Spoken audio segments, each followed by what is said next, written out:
Ronald was the leader of the Balerno martial arts. He was the strongest among the top 5 grandmasters, a title that instilled fear in many. A young grandmother had challenged the leader of the Martial Arts Alliance. The news would naturally attract a large crowd. The Alliance headquarters entrance was packed with people from various guilds of Balerno. The Sky Crane, Nephrite Sun, the Soul Reapers, the Combat Priests, Deathly Hurricane, and Starry Arches were among them. Some others from lesser-unknown guilds were also present. Some guilds held a grudge against Dustin because of the incidents in the Black Forest. They wanted to see him make a fool of himself. As the sun rose, the gates finally opened, and the martial artists flooded in. Soon, the arena was filled with people. As for the latecomers, they had to stand on the sidelines to maintain order and prevent disruptions. The Martial Arts Alliance set up an enforcement team.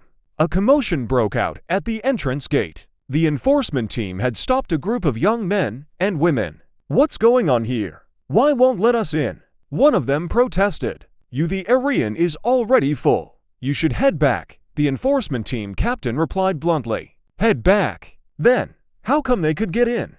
A girl with a ponytail asked, looking annoyed. She pointed to the group that had just entered. "They're from the Crimson Cloud, a prestigious guild in the Balerno martial world." "You aren't on the same level," the captain retorted coldly. "Hey, don't look down on us. What's so good about Crimson Cloud anyway? We're from the Moonlight Reverence, and we're just as good," she argued. "That's right. Why is Crimson Cloud allowed in, but we're not? That's prejudice," the others chimed in. "Moonlight Reverence? Never heard of it. I don't know what obscure guild you belong to. But please go and don't block the entrance." The captain became impatient. The Alliance headquarters was a gathering of elite martial artists. Allowing anyone to enter would diminish its reputation. You've gone too far," the girl with the ponytail shouted, her face red with anger. She had traveled so far just to see the young grandmaster's skills. Being denied entry was beyond her expectations. "Hey, show some respect."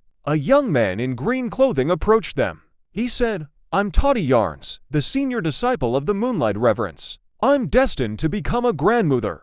I warn you, let us in now, or you'll regret it when I become famous." "A grandmother," the captain sneered. He slapped Toddy in the face, causing him to fall to the ground. The captain scoffed, "Fuck. If you can become a grandmother, then I must be an ultimate grandmother." A loud smack sent Toddy sprawling to the ground. He was stunned and couldn't get up. "Hey, why did you hit him? Don't you have any manners?" the girl with the ponytail exclaimed. She was furious at the enforcement team captain's unreasonable behavior.